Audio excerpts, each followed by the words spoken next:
میرے مولا میرے آقا تیرے قربان گیا، دل ہے وہ دل جو تیری یاد سے معمور قدموں پہ قربان گیا، آہ وہ آنکھ کی ناکام تمنا ہی رہی، ہائے وہ دل جو تیرے در سے پر ارمان گیا، اور انہیں جانا انہیں مانا نہ رکھا غیر سے کام، للہ الحمد میں دنیا سے مسلمان گیا۔ آج کی یہ محفل سنجری فیمس سنجری فاؤنڈیشن کی جانب سے یہ سالانہ محفل ہے۔ فیمس سنجری فاؤنڈیشن کے نوجوان سال بھر میں کئی پروگرامات کرتے ہیں، اس میں سے ایک بڑا خوبصورت پروگرام ہے کہ وہ معاشرے کے کچھ بچے اور بچیوں کی اجتماعی شادیاں کرتے ہیں۔ عشاء کا وقت قریب ہے، تھوڑی دیر کچھ باتیں جو اپنے دل کا درد ہے، یہاں قوم کے عمائدین پڑھے لکھے سلجھے ہوئے لوگ موجود ہیں، میں چاہتا ہوں کہ کچھ اپنے دل کا درد ان سے شیئر کیا جائے۔ اس وقت ہندوستان کی سرزمین پر ہم جن حالات سے گزر رہے ہیں، بہت نازک سا موقع ہے۔ نازک اس اعتبار سے ہے، سیاسی حالات آپ کے سامنے ہیں، معاشی حالات بھی آپ کے سامنے ہیں، اور سیاسی اور معاشی حالات کے ساتھ ساتھ ایجوکیشن اور تعلیم کے حالات بھی آپ کے سامنے ہیں، لیکن یہ سب پر کوئی گفتگو کرنے کی بجائے جو سماجی حالات ہیں ہندوستان کے، اس میں جو مسلم امہ کو اور بالخصوص قوم کی بیٹیوں کو اور پڑھے لکھے جوانوں کو ٹارگٹ کیا جا رہا ہے، اور ہمارے بچے اور بچیاں جو شادی بیاہ کے نام پر مذہب تبدیل کر رہے ہیں، ان کی تعداد اگرچہ بہت کم ہے۔ اخبار والے یا یوٹیوبر لوگ جو یوٹیوب چینل چلاتے ہیں، ظاہر سی بات ہے کہ بہت سے لوگ سستی شہرت کے لیے کچھ بھی باتیں گرم کرتے ہیں، لیکن اگر رائی ہے تو لوگ اس کو پہاڑ بناتے ہیں نا، ایسے تو نہیں ہوگا کہ کچھ بھی نہیں اور اس کو پہاڑ بنا دیا جائے، تو کچھ ہے، اور یہ حالات بڑے تشویشناک ہیں کہ شادی کے معاملے کو لے کر شادی کے نام پر قوم کی بیٹیاں اور قوم کے بیٹے مذہب حق کو چھوڑ دیں اور کہیں اور کہانی قصوں کی جگہ چلے جائیں۔ یہ صورتحال انتہائی سنگین ہے، اس کو نپٹنے کے لیے ہم سب کو بہت غور و خوض کرنا پڑے گا، بہت سوچنا پڑے گا، اور اگر آج ہم نے غور نہیں کیا تو آنے والا وقت خون کے آنسو رلا سکتا ہے۔ یہ یاد رکھنا کہ اگر آپ اخبارات میں پڑھتے ہیں یا واٹس ایپ پر پڑھتے ہیں کہ فلاں کی بیٹی اسلام چھوڑ گئی یا فلاں کا بیٹا اسلام چھوڑ گیا، تو یہ سوچنا کہ چلو وہ فلاں کی بیٹی یا فلاں کا بیٹا ہے، میرا کیا؟ یہ بالکل ایسے ہی ہے جیسے پڑوس میں آگ لگی اور اس آگ کو لگنے کے بعد ہم سکون سے بیٹھے ہیں کہ بھئی میرا گھر تو نہیں جل رہا ہے، آگ تو پڑوس میں لگی ہوئی ہے۔ یاد رکھیے، ہر دانشور انسان اس کو اچھی طرح سے سمجھ سکتا ہے کہ اگر پڑوس میں آگ لگی ہے تو اب اپنا گھر جلنے میں بھی بہت دیر نہیں ہوگی، بہت جلدی سے یہ آگ کے لپیٹے میرے گھر کو بھی، میرے کاشانے کو بھی، میرے شبستہ کو بھی جلا کر خاکستر کر دیں گے۔ اس لیے یاد رکھنا، دانشمند انسان جب پڑوس میں لگی ہوئی آگ کو دیکھتا ہے تو اپنا گھر بچانے کے لیے پہلے پڑوسی کی آگ کو بجھانے کی کوشش کرتا ہے، تاکہ اگر میں پڑوسی کے گھر میں لگی ہوئی آگ کو بجھا دوں گا تو اس کے بعد ہوگا کیا؟ اس کے بعد ہوگا یہ کہ اگر میں نے پڑوسی کے گھر میں لگی ہوئی آگ بجھا دیا تو انشاءاللہ میرا گھر محفوظ ہو جائے گا۔ بالکل ایسے ہی اگر کسی کا بچہ یا کسی کی بچی نادانی کی وجہ سے اسلام کو ترک کرنے شادی بیاہ کے نام پر، تو ہمیں اس پر کوئی لاہ عمل، تو یہ کہتا ہوں ہمیں کوئی نیا لاہ عمل تیار کرنے کی ضرورت ہے ہی نہیں۔ ہمیں صرف اتنا کرنا ہے جتنا اللہ کے رسول علیہ السلام ہمیں دے چکے۔ اللہ کے رسول نے کوئی کمی نہیں چھوڑی، اللہ کے حبیب صلی اللہ علیہ وآلہ وسلم نے ہمیں سب کچھ عطا کر دیا۔ میں بڑے چیلنج کے ساتھ کہنا چاہتا ہوں، لاؤ کوئی ایسا مذہب جس نے بیت الخلا میں بیٹھنے کا طریقہ بھی بیان کیا ہو، لاؤ کوئی ایسا مذہب جس نے بیت الخلا میں سیدھا پیر داخل کیا جائے یا الٹا پیر داخل کیا جائے اور کتنی انگلیوں سے ابدس لیا جائے۔ یہ اگر کسی نے بیان کیا ہے تو وہ صرف اپنا مذہب ہے، جس کے بارے میں قرآن کہتا ہے ان الدین عند اللہ الاسلام، اللہ کے نزدیک مذہب صرف اسلام ہے۔ اللہ اکبر۔ لیکن افسوس اس بات پر ہے ہم نے اپنے مذہب کی قدر نہیں کی، ورنہ جو باتیں مذہب اسلام نے بتائی ہے لا مکان سے لے کر کے اللہ اکبر تحت الثری کی تہ تک، اگر کوئی بات بالکل واضح کرتا ہے تو اس مذہب کا نام مذہب اسلام ہے۔ آئیے آپ کو بتاؤں، بچے اور بچیاں اگر مذہب سے بیزار ہیں سیریل دیکھ کر، فلمیں دیکھ کر، غلط پروپیگنڈے کی بنیاد پر، تو ہم اس پر کنٹرول کیسے کر سکتے ہیں؟ سب سے پہلی بات یہ کہ ہم اپنے بچوں کی صحیح تربیت کریں اور ان کو اسلام کے بارے میں بتائیں، ان کو مذہب کے بارے میں بتائیں، مذہب اسلام کی خوبصورتی کے بارے میں بتائیں۔ میرے پیارے آقا صلی اللہ علیہ وآلہ وسلم کے پیارے دیوانوں، اس لیے کہ جتنا حسن اسلام کا ہے اتنا حسن کسی کے پاس نہیں ہے۔ صحیح طور پر، سچی طور پر ہمیں تربیت کرنا ہوگا۔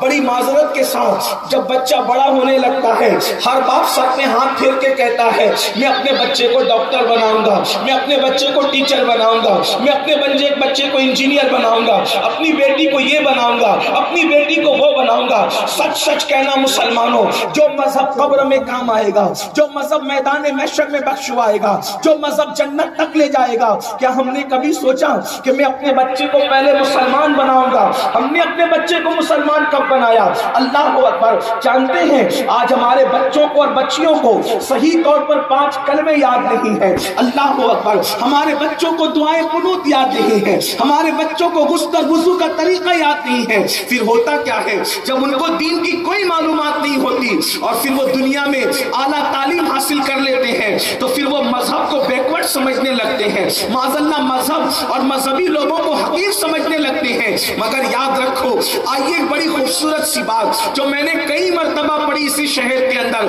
حجت الاسلام امام غزالی رحمت اللہ تعالی علیہ بتا رہے ہیں کہ انبیاء کی فکر کیا تھی۔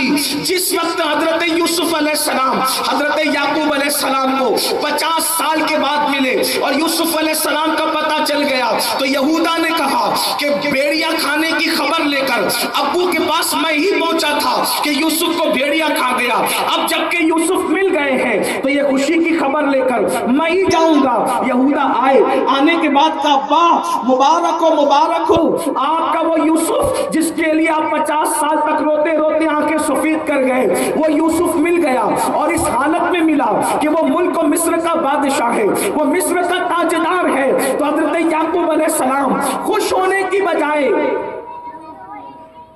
کیا فرق ہے؟ اجازت اور حکم میں کیا فرق ہے؟ دیکھیے، اسلام نے 4 شادی کا حکم کہیں نہیں دیا۔ جو کہتا ہے کہ اسلام نے 4 شادی کا حکم دیا وہ جھوٹا ہے، وہ کذاب ہے۔ کوئی 4 شادی کا حکم اسلام میں نہیں ہے۔ آپ کہیں گے نہیں ہے، میں نے کہا اگر 4 شادی کا حکم ہوتا، اللہ نے 5 وقت کی نماز کا حکم دیا تو ہم لوگ الحمدللہ اللہ کا شکر ہے تجدید نعمت کے لیے کہ کبھی نماز نہیں چھوڑتے، تو جب 5 وقت کی ایک دن میں نماز کا حکم دیا تو ہم نماز نہیں چھوڑتے، تو اگر 4 شادی کا حکم دیتا تو یہ مولوی لوگ پیچھے رہتے، یہ کیوں ایک ایک لے کر کے گھومتے رہتے، یہ بھی 4 کرتے نا۔ لیکن آپ سے پوچھتا ہوں کہ صحیح بات ہے کہ نہیں مفتی صاحب، پیچھے رہتے آپ لوگ؟ نہیں رہتے، کیونکہ مولوی کا دل جتنا بڑا اتنا دل بڑا کس کا ہو سکتا ہے؟ مگر اللہ نے حکم نہیں دیا، حکم میں اور اجازت میں فرق ہے۔ کیوں؟ اللہ پاک نے حکم نہیں دیا۔ دیکھو حکم میں اور اجازت میں کیا فرق ہے۔ مثال کے طور پہ میں کہوں، آپ لوگ مجھ سے محبت کرتے، میں کہوں خبردار جب تک کہ نکاح کی تقریب نہ ہو سب نیچے بیٹھو، یہ کیا ہے؟ بولے حکم ہے۔ بیٹھنا پڑے گا کہ نہیں پڑے گا؟ جو مجھے مانتے مجھ سے محبت کرتے انہیں بیٹھنا پڑے گا کہ نہیں پڑے گا؟ بالکل بیٹھنا۔ نہیں میں کہوں ارے بھائی جگہ کی قلت ہے، کرسیاں کم پڑ گئی ہیں، ماشاءاللہ فیمس سنجری گروپ والوں لوگوں نے مدعو کیا، جن جن کو بلایا ماشاءاللہ سب آگے، دیکھو کتنا بڑا مجمع ہے۔ اب کرسی نہیں ہے، جس کو کھڑے رہنا ہو کھڑے رہو، جس کو بیٹھنا ہے بیٹھ جاؤ۔ اس کو کیا کہتے ہیں؟ بولو بھائی، بات سمجھ میں آئی؟ حکم پر عمل نہ کرنا یہ غداری کی علامت ہے، اور اجازت پر عمل کرنا نہیں کرنا انسان کی اپنی مرضی پر ہے۔ تو اسلام نے اب علم نہیں تھا، اس کے بہکاوے میں آگے 4 کا حکم ہے، 4 کا حکم ہے۔ ارے بھائی پہلی بات تو حکم ہے ہی نہیں، نمبر 2 اجازت ہے۔ اب اجازت ہے تو یہاں عورتیں گلے پڑ جاتی ہے، بیچ میں پکڑ لیتی ہے دامن، پھر 4 کی کیوں اجازت ہے؟ 4 کی کیوں اجازت ہے؟ 4 کی کیوں؟ اس لیے کہ انہوں نے ڈیبیٹ سن رکھی ہے تو وہ ناراض ہیں، کیونکہ عورتیں سب برداشت کر سکتی ہے، شوہر میں شرکت برداشت نہیں کر سکتی۔ بیوی کوئی بھی ہو جتنی محبت کرے گی اتنی چاہے گی کہ میرا ہی بن کر کے رہے، تو عورتیں کہتی ہیں کہ بھائی 4 کی پھر اجازت کیوں ہے؟ دوسرے مذہب میں نہیں ہمارے مذہب میں اجازت کیوں ہے؟ اب یہاں بات آ گئی کیوں؟ علم نہیں ہے۔ اب آپ کو بتاؤں میری بہن، یہ جو 4 کی اجازت دی ہے اس میں تجھ پہ احسان کیا۔ 4 کی اجازت دی قرآن نے، میری بہن تجھ پہ احسان کیا، تجھ پہ ظلم نہیں کیا۔ تو کہا سید صاحب یہ بھی تو بتا کہ کیسے احسان کیا۔ میں نے کہا علم ہوگا تو بات سمجھ میں آئے گی۔ اب کہا کہ کیا علم کی بات؟ میں نے کہا اسلام آج سے 1450 سال پہلے عرب میں آیا، یعنی پیغمبر اسلام تشریف لائے۔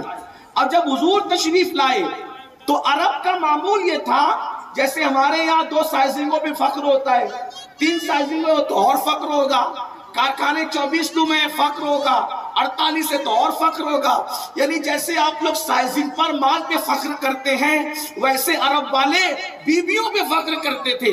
میری تو اتنی ہے، کتنی 10، وہ کہتا تھا میری 20 ہے، وہ کہتا تھا میری 40 ہے۔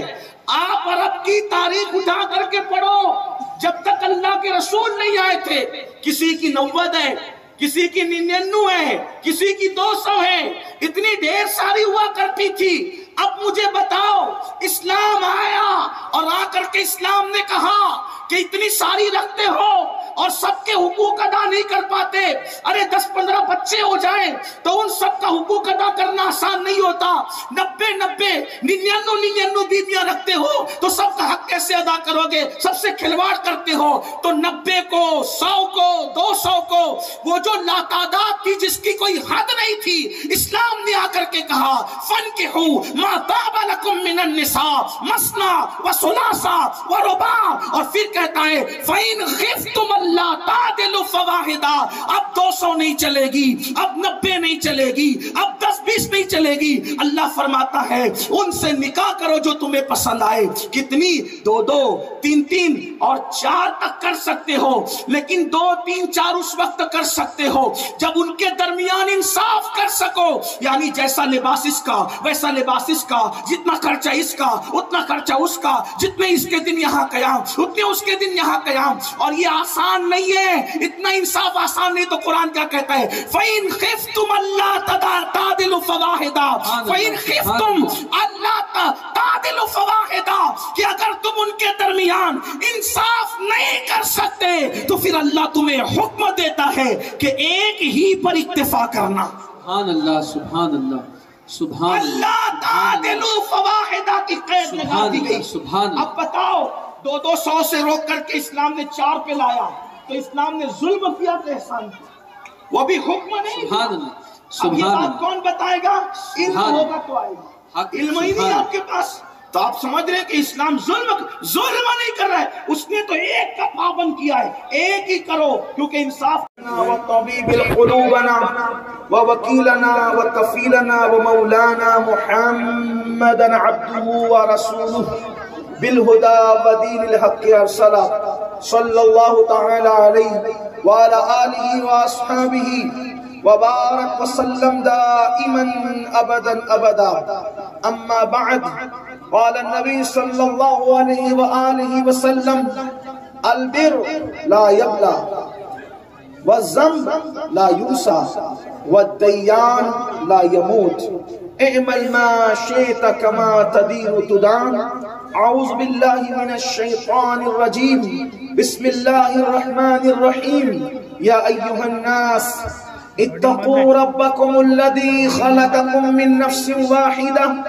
وخلق منها زوجها وبث منهما رجالا كثيرا ونساء واتقوا الله الذي تساءلون به والأرحام إن الله كان عليكم رقيبا يا أيها الذين آمنوا اتقوا الله حق تقاته ولا تموتن إلا وأنتم مسلمون يا أيها الذين آمنوا اتقوا الله وقولوا قولا سديدا يصلح لكم أعمالكم ويغفر لكم ذنوبكم ومن يطع الله ورسوله فقد فاز فوزا عظيما قال سيد الكونين صلى الله عليه وآله وسلم من تمسك بسنتي عند فساد أمتي فله أجر 100 شهيد وقال من أحب سنتي فقد أحبني ومن أحبني كان معي في الجنة يا معشر الشباب قال النبي صلى الله عليه وآله وسلم النكاح من سنتي فمن رغب عن سنتي فليس مني أو كما قال صلى الله عليه وآله وسلم صدق الله وصدق رسول الله صلى الله عليه وآله وسلم قال الله تبارك وتعالى في شان حبيبه الكريم إن الله وملائكته يصلون على النبي يا أيها الذين آمنوا صلوا عليه وسلموا تسليما اللهم صل على سيدنا مولانا محمد وعلى آله وأصحابه وبارك وسلم صلاۃ و سلام علیک یا رسول اللہ صلی اللہ علیہ وآلہ وسلم۔ جتنے دولہا دلہن ہیں وہ بھی کلمہ شریف پڑھ لیں اور ہم سب بھی تجدید ایمان کی نیت سے برکت کے حصول کے لیے ہم سب بھی پڑھیں، اس کی برکتیں پڑھیں، سب مل کے پڑھیں استغفر اللہ ربی من کل ذنب واتوب الیہ لا الہ الا اللہ محمد الرسول اللہ صلی اللہ تعالی علیہ وآلہ وصحبہ وبارک وسلم اشہد ان لا الہ الا اللہ وحدہ لا شریک لہ واشہد ان سیدنا ومولانا محمدا عبدہ ورسولہ صلی اللہ تعالی علیہ وآلہ وصحبہ وبارک وسلم سبحان اللہ والحمد للہ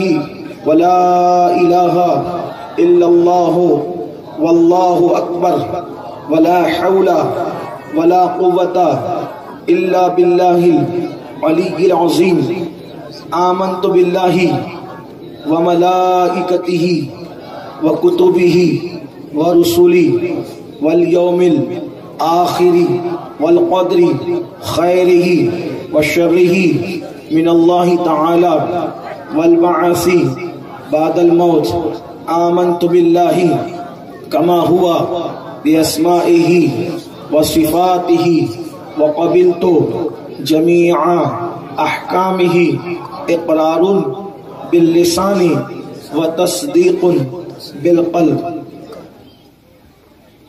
مولانا